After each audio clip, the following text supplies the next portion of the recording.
This is ILTV on the hour. We're live in Israel, bringing you the biggest headlines from the region. It's currently 2 p.m. here in Israel and 7 a.m. in New York. I'm Sivan Raviv, and today is day 689 of the war in Gaza. Let's get into all the top headlines at this hour. Israeli airstrikes in the Houthi capital of Sanaa have destroyed the presidential palace. That's the latest from Defense Minister Israel Katz, but there have been no such reports out of Sanaa. Speaking from the Air Force Command Center in Tel Aviv after observing the operation in Yemen, Prime Minister Benjamin Netanyahu pledged to continue striking anyone planning to attack Israel. The IDF says it targeted a military compound in Sanaa where the presidential palace is located. They confirmed striking a fuel depot and 2 power stations. The strike in Sanaa came shortly after the army announced that an investigation into Friday night's ballistic missile attack from Yemen found that for the first time, the Houthis had used a projectile with a cluster bomb warhead. There were no injuries from the attack. Defense Minister Katz said Israel has sent yet another strong message to the Houthis, and that for every missile they launch at Israel, they will pay many times over. Netanyahu confirmed that the palace was struck, but not the extent of the damages. Netanyahu went on to say that the entire region is learning from Israel's strength and determination. Let's take a listen. חיל האוויר תקף היום שוב מטרות אסטרטגיות בתימן, תקף את ארמון הנשיאות בלב הבירת סאנה, את תחנת הכוח של העיר. משטר הטרור החותי לומד בדרך הקשה שהוא ישלם ומשלם מחיר כבד מאוד על התוקפנות שלו נגד מדינת ישראל. מי שתוקף אותנו, אנחנו תוקפים אותו. מי שמתכנן לתקוף אותנו, אנחנו תוקפים אותו. אני חושב שהאזור כולו לומד את עוצמת היד והנחישות של מדינת ישראל. Inside Gaza, the IDF continues to move forward into the Gaza City outskirts ahead of the planned push to capture Gaza City. The army has reportedly sent an armored brigade to join infantry soldiers in Jabalia, led by the 162nd Division. The army is working to dismantle Hamas capabilities in the area, including destroying tunnels, eliminating terrorists, and strengthening operational control over the area. There have been non-stop bombing runs in northern and southern Gaza. The army says that the troops' activities in Jabalia allow for the expansion of the fighting to additional areas and prevents Hamas from returning and operating in those areas. Tens of thousands of reservists are due to show up for duty on September 2nd next week for the offensive expected to begin in the following weeks. Ahead of the offensive, the civilian population of close to 1 million people will be instructed to move.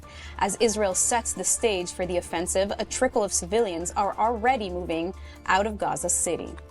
And joining me now is ILTV Editor-in-Chief Steve Leibowitz. Thank you, Steve, for joining. Steve, do you hear me? Steve, are you with us? Okay, it appears that Steve cannot hear us. We'll be possibly back to him a bit later. While visiting the Haifa naval base this morning, IDF Chief of Staff Eyal Zisser said that the military has created opportunities and conditions for a hostage deal with Hamas. According to Channel 13 in Israel, Zisser said there is a hostage deal on the table. We need to take it.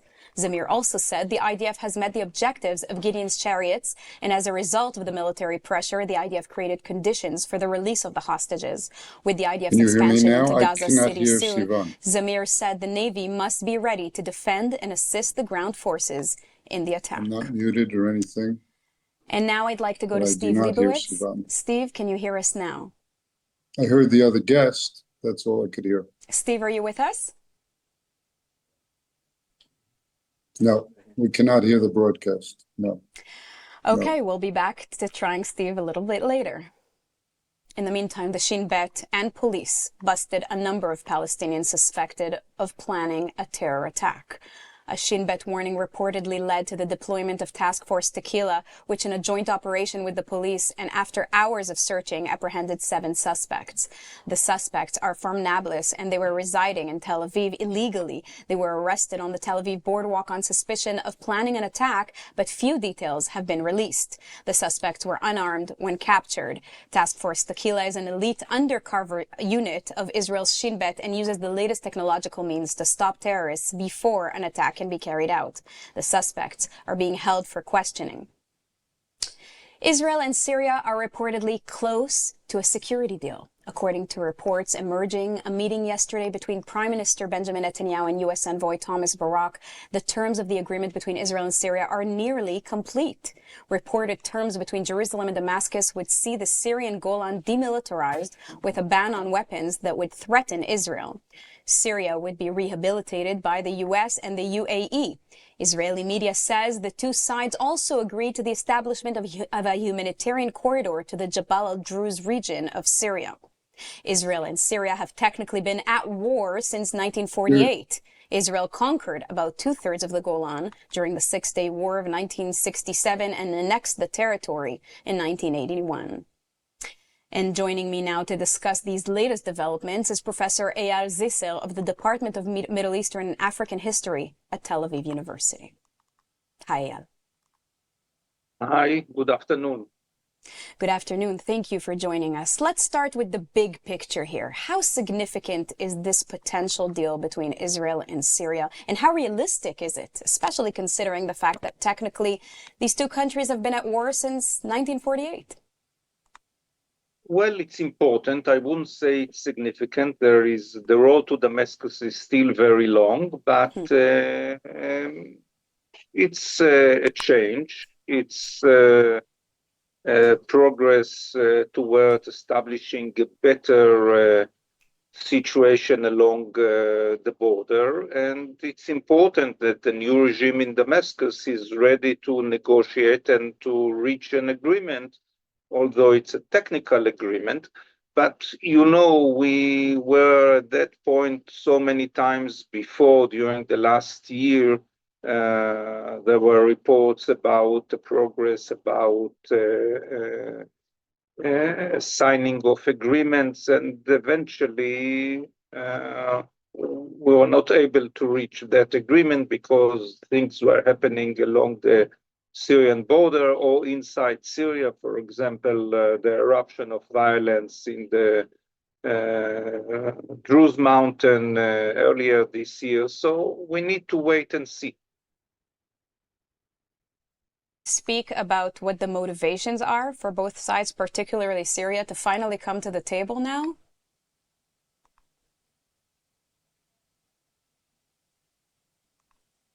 Eyal? Okay. Yes, I do hear you. Okay, great. Can we speak about the motivations here for both sides, but particularly Syria? Why now? Why come to the table now? Well, they were ready to come to the table the minute they established their power in Damascus. I mean, Shara was signaling to Israel that he was ready to negotiate with Israel to reach an agreement. But at that time, the Israeli policy was different. I mean, lack of any trust, you know, those who called him a jihadist, I mean, the foreign minister. And at that time, Israel thought that it's better to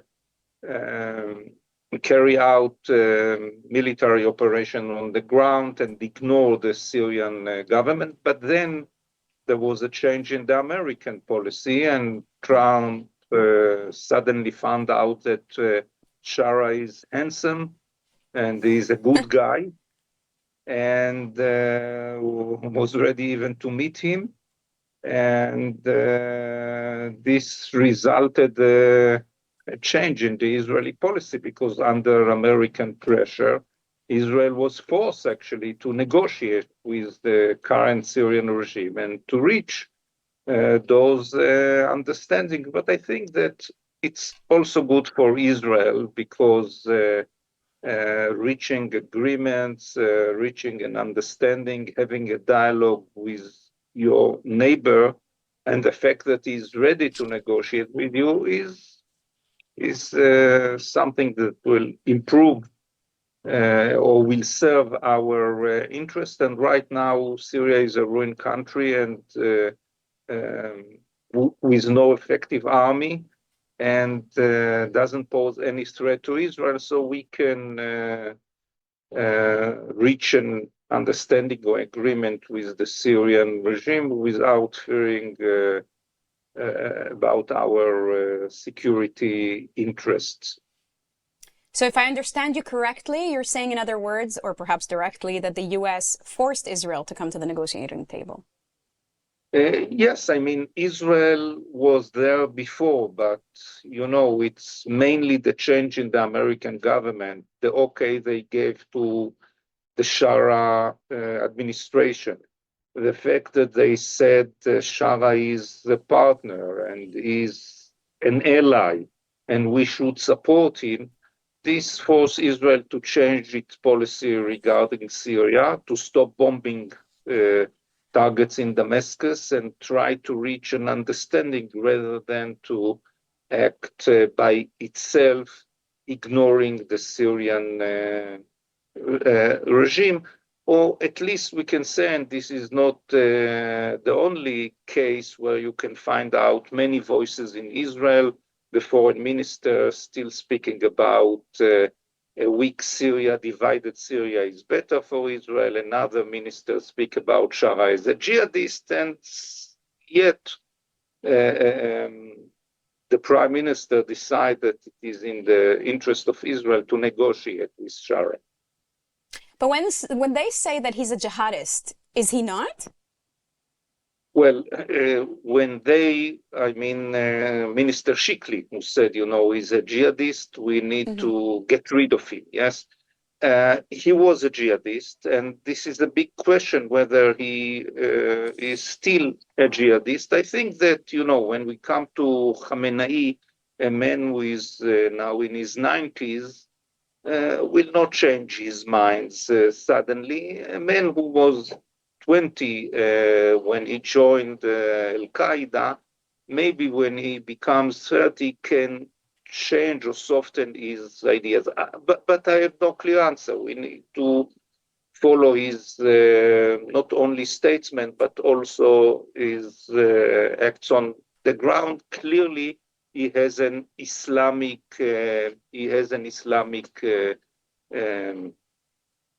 ideas. He wants to turn Syria into a Muslim state. But the question is whether he wants to turn Syria into an Afghanistan, into ISIS caliphate, or he wants to turn Syria into Turkey under Erdogan or Saudi Arabia. That's a big question. I have no answer, and we need to follow it closely. What would you say is the motivation for him to try to come to the negotiating table with Israel? You say that it's been quite a while that Syria has been ready for that, but why? Yes, I mean, he inherited a ruined country. The economy collapsed. He has no food to supply to the population, no running water, no electricity, no oil. He is totally dependent on American, but also Western support and aid. He is afraid that Israel might, carry out a military operation that can lead to the collapse of his regime. And his real enemies are Iran and Hezbollah, who fought alongside Bashar al-Assad and are still waiting for his fall. So taking into consideration all those factors, it's quite, and from the early beginning, he showed pragmatism. He understood that in order to rule Syria, he need to show pragmatism, maybe not change his real ideas and beliefs, but show pragmatism. And that's what he did when it came to Israel. So let's talk about Iran and Hezbollah. So given Syria's long-standing alliance with Iran and Hezbollah, how likely is it that Damascus will actually adhere to a demilitarization deal? Well, Iran and Hezbollah were allies of Bashar al-Assad, fought alongside Bashar al-Assad against Shara. And in the eyes of the Syrians, they were responsible for the butchering of hundreds of thousands of Syrians. So they are the real enemy. There is no animosity towards Israel the way there is animosity towards Iran and Hezbollah in Syria, because Israel is the traditional enemy. But the last time we fought the Syrians was in 73, 50 years ago. Nobody remember. While in the case of Iran and Hezbollah, this was several years ago. So people still remember, and since the current regime has no army, dismantled the Bashar army, so he has no effective army, and he wants stability and to focus on rebuilding the country and the economy, it's quite natural that he will find ways to reach some sort of understanding with Israel. Now, one of the reported terms includes demilitarization of the Syrian Golan. So what exactly would that entail, and how enforceable is such a clause? Well, first of all, there is no army now in the Golan, in the Syrian Golan Heights. And the idea is that only police will be allowed to operate there. I don't think that from the point of view of Ahmed al-Shara and the current regime at Damascus, it's an issue because anyhow, they don't have an army to send there, and there is no use in sending an army to confront Israel. This is not on their priority. The question is whether, even if it's only police, they have enough forces to govern these areas and to secure them and to ensure that the border is quiet. And this is the challenge they are now facing. Now, how would Prime Minister Benjamin Netanyahu, how is he likely to sell this to the Israeli public, especially the right-wing base that supports sovereignty over the Golan Heights? Well, we are not speaking about the Golan Heights. It's not the issue. We are speaking about the Syrian Golan Heights, not the Golan Heights, which now is being held by Israel. Now, of course, I notice that there are lunatics who already penetrated and got into the Syrian Golan Heights, where when the IDF is operate, and said it should be also annexed to Israel, but this is not the Israeli mainstream. I don't think that the Israeli mainstream have any interest in what is happening in Syria, and since we are not speaking about giving up the Golan Heights, it's not an issue. Nobody knows exactly where the IDF forces are inside Syrian territory. And if you say this village will withdraw from that village or that, nobody is interested. The Druze issue is an issue mainly for the Druze community. It should be addressed, but rather than that, I don't think that somebody would care about, an agreement being achieved with the Syrian government. Now, the involvement of the UAE and the United States suggests a broader regional context. In plain words, what's in it for them? Well, the Americans want quiet. They want to prevent the re-emergence of ISIS on the Syrian lands. And now they do believe, they were being persuaded by the Turks and by the Saudis, that Shara is the guy, should be the American guy who will serve American interests and mainly will get rid of the problems. And what the Americans want when it comes to Syria is to forget all about it. That it will not become an issue for them. That's why they are ready to support Shara, hoping that he will solve their problems and eventually will enable them to withdraw their forces from Syria. So that's what they are focusing on. And of course, the Emirates, this is the competition between the Saudi Arabia, Qatar, Turkey, who will have a say in future Syria. So, and of course, the Emirates and the Americans are the only one who can deliver Israel, bring Israel to the table and get from Israel some concessions or even readiness to negotiate with the Syrians. So that's their importance for the Syrians. And last, I'll ask you, how might Iran respond to this agreement? Well, Iran is against the new regime in Damascus. They want to get rid of Shara. And for Iran, it's not an issue because anyhow, they saw the toppling of the Bashar regime and the emergence of the new regime as an Israeli plot, something that served Israeli interests. So for them, it's a lost case from the minute Shara seized power in Damascus. So I don't think they are in a position to say or to do something about such an agreement. Professor Eyal Zisser, thank you very much for all of this important Thank input. you. Thank you. And speaking of Iran, the Iranian regime leader Ayatollah Ali Khamenei said on the state media that the current situation with the United States was unsolvable and that Tehran would never bow to pressure to obey Washington. The Islamic Republic suspended nuclear negotiations with the United States after the unprecedented bombing by the United States and Israel, after both countries determined the regime was getting just days away from creating a nuclear weapon.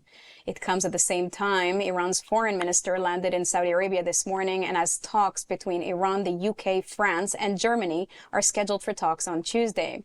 It will be the second meeting since the 12-day war between Israel and Iran. The last talks were in Istanbul on July 25th.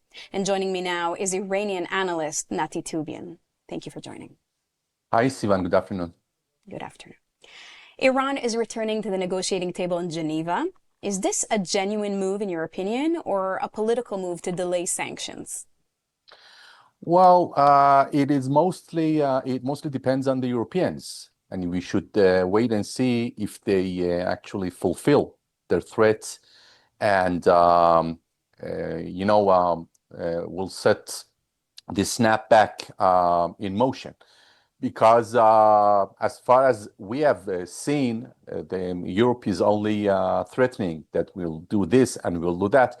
But we should not disregard the fact that Iran still has some pressure leverages on Europe, mainly the threatening to overflow Europe with refugees, or even not fighting the flow of drugs to Europe, or in the most case, actually activating the dormant terrorist cells all over Europe. Now, how effective do you think the European threats to invoke the snapback mechanism to restore UN sanctions are? How effective is this? Well, the other side of the coin of my argument is that Europe actually saw what the Iranian missiles can do. Right now, the official range of the Iranian missiles is 2,000 kilometers. But the Iranian officials have said more than once that if they feel threatened, they will increase the range of their surface-to-surface missiles, and they will target Europe. Former IRGC general, who is now a member of the Iranian parliament, the Majlis, said that if Iran is threatened, it may even attack the east coast of the US, let alone Europe. Well, so Iran threatened retaliation. If the snapback is triggered, what options could they have to respond to the renewed sanctions? Is it just what you said now, or is there more?